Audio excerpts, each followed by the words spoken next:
Understand this. एक muscle stimulus पे कैसे रिस्पॉन्ड करेगा, इसमें वेरिएबल्स होते हैं। कुछ मसल्स लोड पे बहुत अच्छा रिस्पॉन्ड करते हैं एंड कुछ मसल्स माइंड मसल कनेक्शन पे बहुत अच्छा रिस्पॉन्ड करते हैं। Examples for the muscles that respond to load are as following.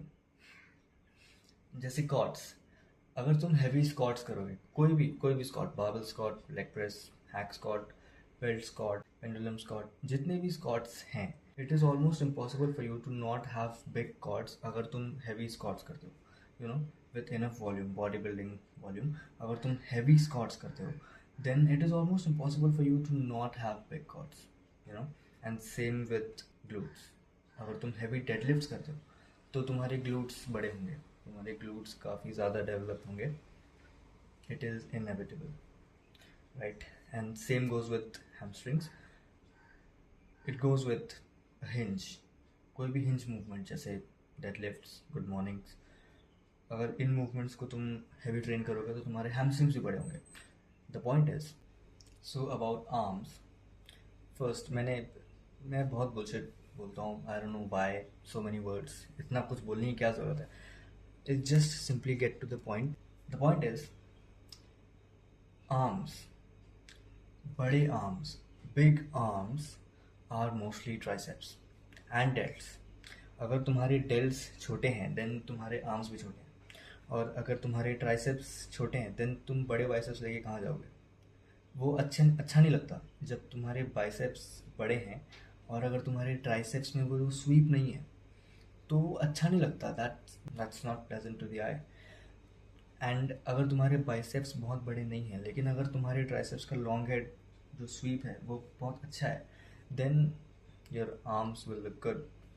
And delts are very important. अगर तुम्हारे साइड डेल्ट्स में मसल नहीं है, अगर तुम्हारे रेड डेल्ट में मसल नहीं है तो काफ़ी खाली लगेगा हाथ, यू नो, जब तुम ऐसे फ्लेक्स करोगे.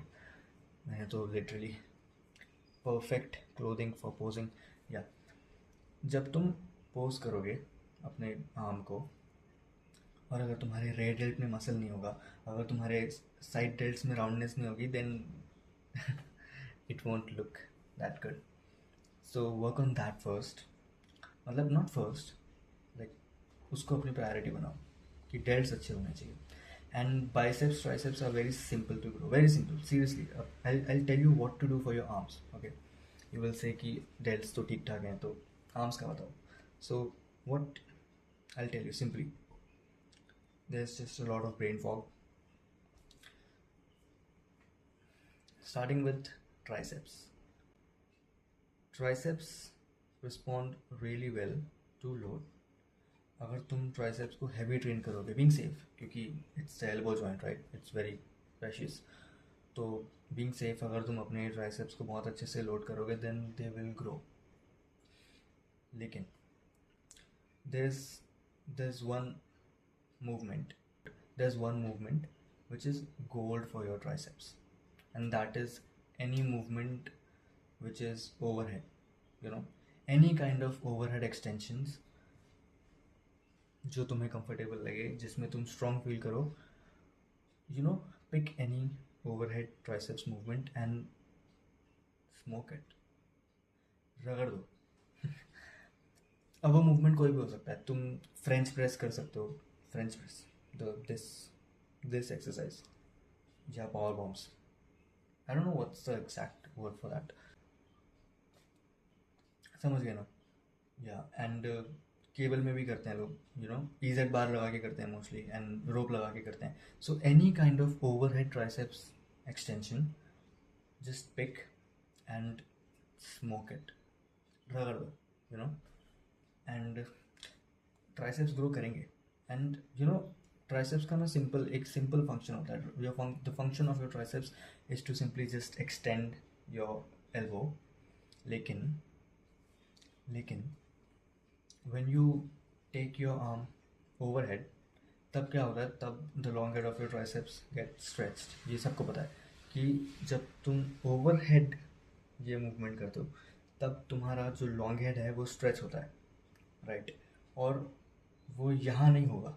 लाइक जब यहाँ पे तुम जब अपना एल्बो एक्सटेंड करोगे तब भी तुम्हारा ट्राइसेप एक्टिवेट होगा, लेकिन the long head of your triceps won't get stretched because and also a very important point, बहुत लोगों को मैं ट्रेन करते देखता हूँ and when they do the overhead movement they lose their scapular retraction, they lose the retraction, and they protract it, and वो ऐसे ऐसे extensions करते हैं and dude what's the point? जो आपके triceps का long head है, it inserts in your elbow and then your scapula. और जब तुम overhead करते हो, the point of training your triceps overhead is to stretch it. और अगर तुम ओवरहेड कर लो और इस तरफ से जो रेजिस्टेंस है जो तुम्हारे ट्राइसेप्स को खींच रहा है, जो स्ट्रेच कर रहा है, अगर तुम उसको लूज छोड़ दोगे तो पॉइंट क्या है, so just the point is, just जब भी तुम कोई ओवरहेड मूवमेंट करो ट्राइसेप्स के लिए, जस्ट कीप योर स्कैपुलास हेल्ड, वो रिट्रैक्शन को होल्ड करके रखो ताकि स्ट्रेच हो लॉन्ग हेड एक्चुअली, वरना तुम बोलोगे कि जिनके जिनके ट्राइसेप्स ग्रो करते हैं फिर उनको तुम उन पे शक करोगे तुम कि इसके कैसे ग्रो कर रहे हैं।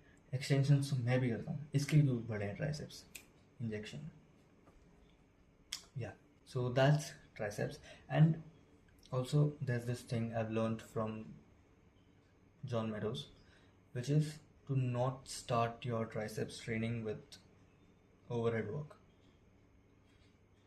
अब this is very, I don't know what's the word, but this is very like out of the mouth कि straight अब कह दिया तो कह दिया वाली बात है, लेकिन it makes sense because overhead work for your triceps is harsh on your elbows.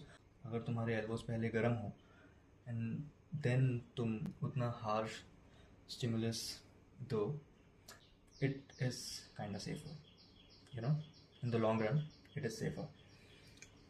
So कोई सा भी पुश डाउन मूवमेंट तुम चूज़ करो, तुम्हारी मर्जी, उसके 2 सेट्स करो पहले, working sets, and then smoke your triceps on any overhead triceps movement and grow definitely करेंगे तुम्हारे triceps, it's that simple, it's simply that simple.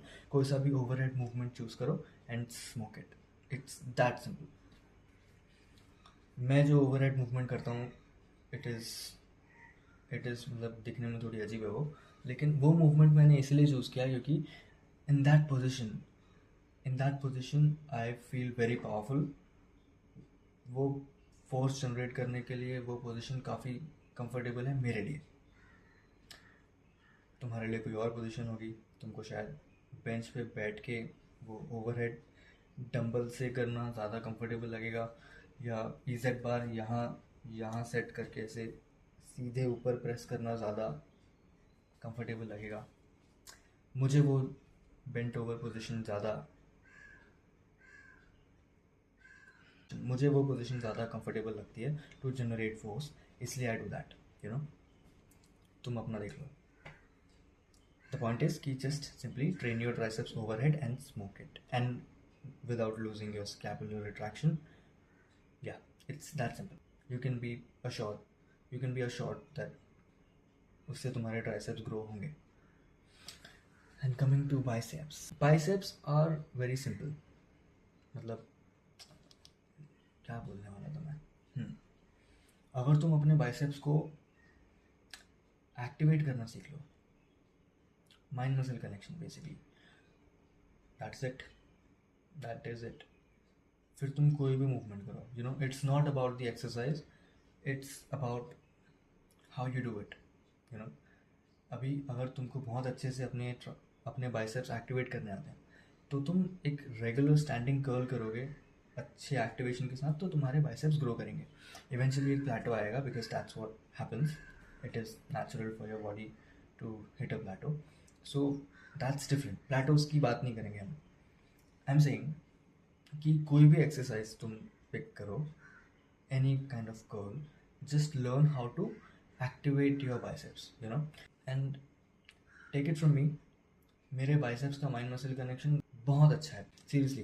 अपने बाइसेप्स को जब तुम्हारा आर्म कंप्लीटली एक्सटेंडेड है तब एक्टिवेट करना सीखो।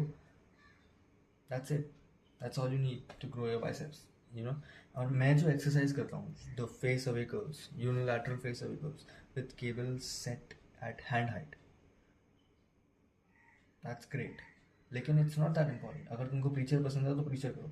Incline dumbbell curls are great, incline dumbbell curls are gold. Let me tell you what I do for my biceps right now, जो irrelevant है क्योंकि मेरे biceps हैं। तुम्हें वो जानने की ज़रूरत नहीं है कि मैं क्या करता हूँ, you know, just do not copy. Just chin-ups, supinated chin-ups and the face away curls. वो face away curls करते हुए मुझे 1 साल हो गया almost. I have a lats and biceps day. That day is lats and biceps. So उस दिन मैं सिर्फ चिनअप्स करता हूँ एंड फेस अवे कर्ल्स करता हूँ एंड हैमर कर्ल्स करता हूँ एंड केबल पुल ओवर्स करता हूँ। So it's lats and biceps and brachialis and also forearms. मैंने अभी रिसेंटली अपने फोर आर्म्स के इरेक्टर्स को ट्रेन करना शुरू किया है, दिस मसल। सो वो भी मैं उसी लैट्स और बाइसेप्स वाले दिन में ही करता हूँ, which is the day 3 of my training split. But yeah, the point is biceps. So what I do for my biceps is supinated chin-ups and unilateral face away curls. The unilateral face away curls is like Bayesian curls, लेकिन it's not Bayesian curls. अगर तुम normal Bayesian curls करोगे और तुम expect करोगे कि वो तुम्हारे बाइसेप्स को लेंथ इन पोजिशन में बहुत अच्छे से लोड करेगा, देन नहीं, Bayesian curls don't do that. I don't think so. जो ट्रेडिशनल Bayesian curls हैं, I don't think that they make sense because I don't know, अगर केबल नीचे क्यों सेट करना है, मतलब what's the point of your cable? अगर cable नीचे है, अगर मुझे नीचे से ही रेजिस्टेंस चाहिए तो मैं जस्ट ग्रेविटी को यूज़ करूँगा, right? I will use a dumbbell. If I am using cable, I am using so many pulleys, तो I expect to change the direction of resistance. So what I do with my unilateral face away curls, जो मैंने coach Eugene टियो से सीखा है and also Jeff Nippard, मैंने the exercise is the cable is set at hand height, हाथ के just पीछे केबल सेट है, and then you curl. So what happens is जब तुम्हारा आर्म कंप्लीटली एक्सटेंडेड है तब your biceps have to work. और अगर तुम वो मास्टर कर लोगे ना, your biceps will grow. First, सबसे पहले तो इट्स नॉवेल्टी, वो that would be new stimulus for your biceps. इसलिए I am not saying you should try that. The point is कि I mean even preacher curls do that, कि जब तुम्हारा arm completely extended है तब they load your biceps, preacher curls. And उस वजह से if you learn how to activate your biceps when it is completely extended, that will grow your biceps. मतलब उससे होगा क्या, उससे इवेंचुअली तुम्हारा माइंड मसल कनेक्शन काफ़ी शार्प होता जाएगा, and that is what biceps need. अगर तुम्हारे बाइसेप्स का माइंड मसल कनेक्शन बहुत अच्छा है, देन तुम्हारे बाइसेप्स बहुत अच्छे हैं. So what I am saying is biceps grow from mind muscle connection, and you should learn how to do that. The next important point, intensity. Failure, training beyond your capabilities, is literally the differentiator when it comes to natural lifters. क्योंकि see this, जो enhanced lifters होते हैं उनमें और natural lifters में फ़र्क क्या होता है? उनके ब्लड में एनाबॉलिक्स हैं. Okay, for them to grow a muscle is as simple as getting a pump. अगर उनको ट्रेन करके पंप आ गया, मतलब वो मसल में हाइपरट्रॉफी स्टिमुलेट हो गई, यू नो, वो मसल रिकवर होगा एंड बड़ा होगा. It's that simple when you are enhanced. लेकिन when you are natural, it's not that simple. I mean, it is simple, लेकिन it's not that simple. Naturals में muscle grow करने का the only reason to grow muscle for your body is to adapt to challenge. अगर तुम अपने muscle को challenge करो, अगर तुम एक मूवमेंट में अपनी बॉडी को चैलेंज करो, तो तुम्हारी बॉडी उस मूवमेंट को ईजियर बनाने के लिए स्पेंड करेगी अपने calories in building muscle. That's it. That is how natural hypertrophy works. अगर तुम natural हो, then challenge your body and challenge it hard. Like really, अगर तुम 2 reps reserve में रखोगे when it's movement like curls, तो तुम्हारे बाइसेप्स छोटे ही रहेंगे. जो लास्ट रेप होता है बाइसेप्स का, when I do the face away curls, the last rep is the rep that didn't happen. वो रेप कंप्लीट नहीं होता. That's just an attempt. वो अटकता है. I mean in the concentric that rep gets stuck, और I attempt, I try to complete the rep, लेकिन वो नहीं होता.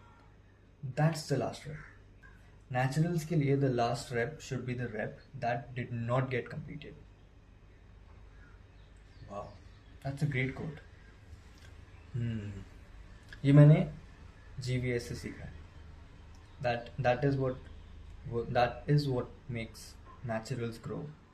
अगर तुम अपनी बॉडी को चैलेंज नहीं करोगे, then your body does not care about your muscle, your body does not care about your aesthetics. तो अगर तुम अपनी बॉडी को चैलेंज नहीं करोगे, then तुम्हारी बॉडी, तुम्हारा मसल ग्रो नहीं करेगी. So training beyond failure is the key to, to be extraordinary, being a natural lifter.